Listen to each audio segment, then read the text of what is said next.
Is it cool if I tell people the story about how you were shot in the head? Yeah. He was still doing checks on himself. He was doing the medical stuff that he does. Like, he took his helmet off and he was feeling around to make sure that he didn't have, brain matter or anything else coming out. Dixon Country nearly lost his life to a bullet that pierced the bottom of his rescue helicopter, fragmented, flew through his helmet, and pierced the skin just an inch from his left eye. It was nothing. But more amazingly, he climbed back in a helicopter the next day, once again putting his life on the line to rescue injured soldiers from the battlefield. Jimmy told me there is nothing more important than being there for his comrades. Damn.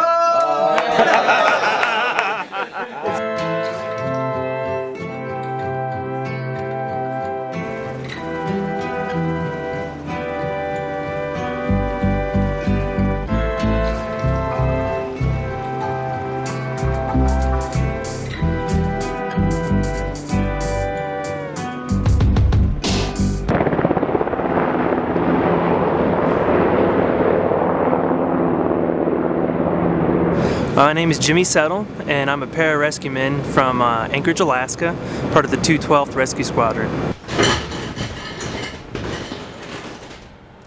Where is he? Hello! Dude! Oh man, it's good to hear your voice. Yeah, man, great to hear you. You look great. Thanks, I have my sunglasses on. So, Jimmy, I'm recording you right now. I have a camera on this screen. I want to make a video that sort of tells the story of how you and I know one another. Well, okay, so I guess my first question is it cool if I tell people the story about how you were shot in the head? Yeah. It's one of those things that I've been through and I've experienced that if I hadn't been there and done that, I wouldn't believe it. Well, what happened was we were going in to go find some guys who needed some help, and some bad guys shot AK-47s at our helicopter and got lucky with one of the rounds. Went through the floor, split in a couple pieces, and one of those pieces went over my sunglasses and under my helmet and through my scalp there. So, totally lucky shot. Part of it was in your head. Yeah. So this was in my head, this little guy here, and that was embedded in my head. You can tell that's like part of the bullet tip. That little fella? Yeah, that little fella. Wouldn't worry about that little fella. No comment. You clean up nice.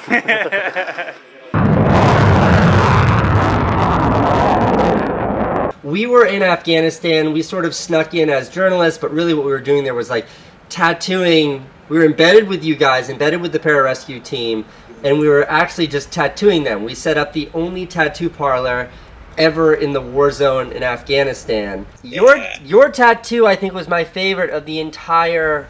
Scott did a fantastic job, and it is aged beautifully. Let me see. See if I can get it closer. Ugh. It looks good, man! Yeah, it's really aged super nice, and I feel pretty lucky about that, too. Where's Kirby? Somewhere in here, the cloud coming back into this. The one you were looking at? Yeah, that sort of cat. Oh, I got a good much to go off of. That's a pretty good head. This is the Vietnam cat. That would be awesome. That's amazing.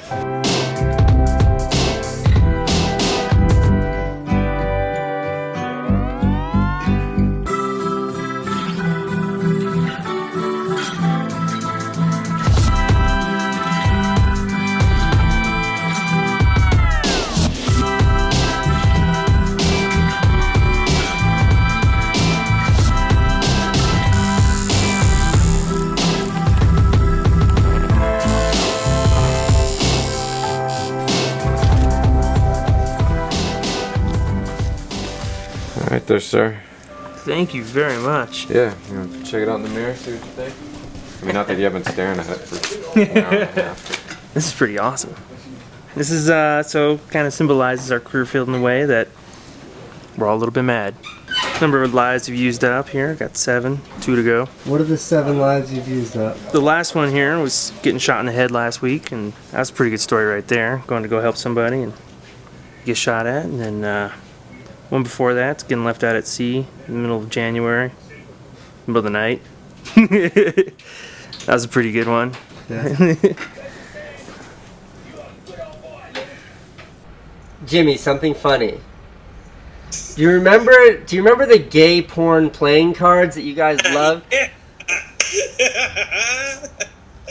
Yes. All right, well, the PJs had these gay porn playing cards that they would like use as practical joke cards and hide in people's gear. And then you'd like dig through your gear and there'd be gay porn, and it was like just about the funniest joke on the base. Yeah. But right after you were shot, NBC or ABC News was there interviewing you.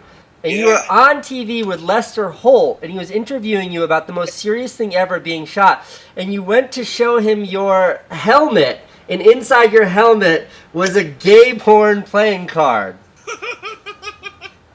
Jimmy, I remember.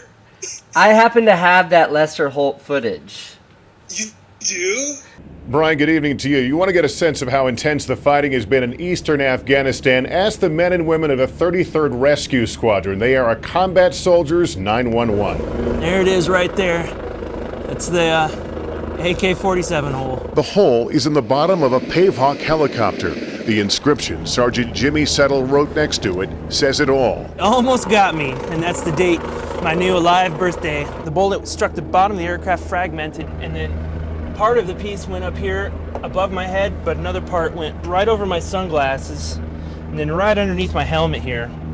So I'll just put that out there.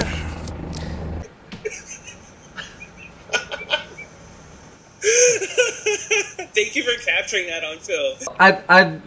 I did a little animation to sort of explain to people what a PJ is. Okay, cool.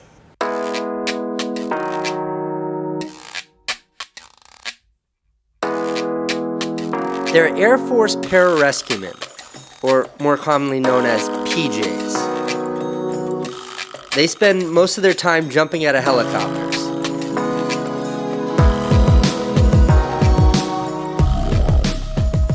Rescuing injured servicemen, personnel, or anyone that needs rescue.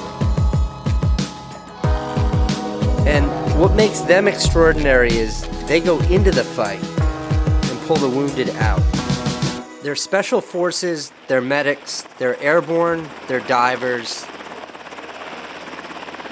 They save people. You guys headed out? No, we're just gonna go over here and do a little drill.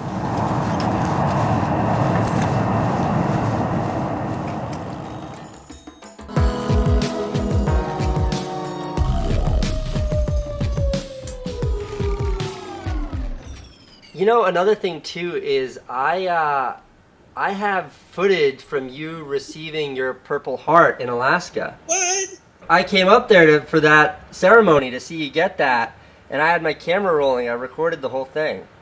Well, I would love to see it. Oh my God! Look at this guy.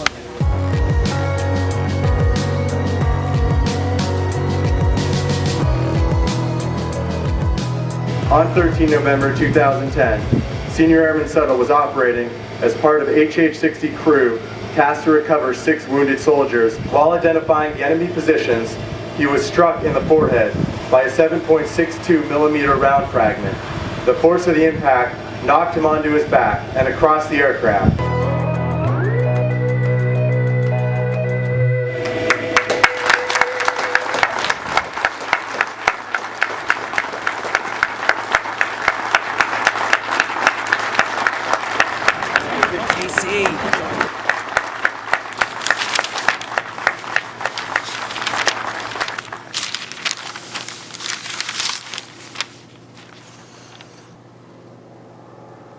The reason why I'm making this video about my friend Jimmy now is because Jimmy just finished writing his book. I've got the advanced uncorrected proof. I mean, I learned a lot about you, like, before you went and became sort of what is a real life superhero. And I just want to like scream from the mountaintops about how awesome you are, how crazy it is that you and I happen to know each other. Well, that's really cool, man. I also want to compel my audience. I'm going to link the Amazon link below. Go pre-order Jimmy's book. Let's get this thing to be a bestseller. Right, Jimmy? That would be awesome. That's so cool. Jimmy, there's only like a couple of people in the world who I feel truly honored to, for whatever reason, happen to have crossed paths with. And you and I kind of had no business meeting each other. True. And you are you are one person that I can honestly say with conviction I will go my entire life without ever forgetting. I feel about you too. It's really cool that we met and then the way our lives crossed. Because is it okay if my wife says something? She wants to say. Yeah, something. put her on. This is Shannon Settle. Hi, Casey. Hi, Shannon. So nice to meet you. It's nice to meet you, Jimmy. It is so good to see you, my friend. So good to see you too, Casey. Thank you for your love and thank you for your support. Dude, a huge congratulations on the book, man. It's a huge deal. And I hope everybody buys a copy. Thank you, Casey. All right. I love you. I love you, man. It's so good to see you. I'll see you guys soon. Bye. Bye. See you later. Bye, guys. I love that guy. I mean it, like, Jimmy's a guy, he's retired from the military now, he's trying to do a lot of things. This took him 2 years to write, 2 years to make this book. It's a huge deal for him. The link's below, and like seeing his face and chit-chatting with him, I haven't talked to him, like makes me want to cry, thinking about, he's a wonderful human being, and he's somebody who really, he's done things that very, very few human beings will ever have done or will ever have to do. In any event, the book's below. Do me a solid, go buy it if you can afford it. It's like $20, but I know it means a lot to him. Jimmy.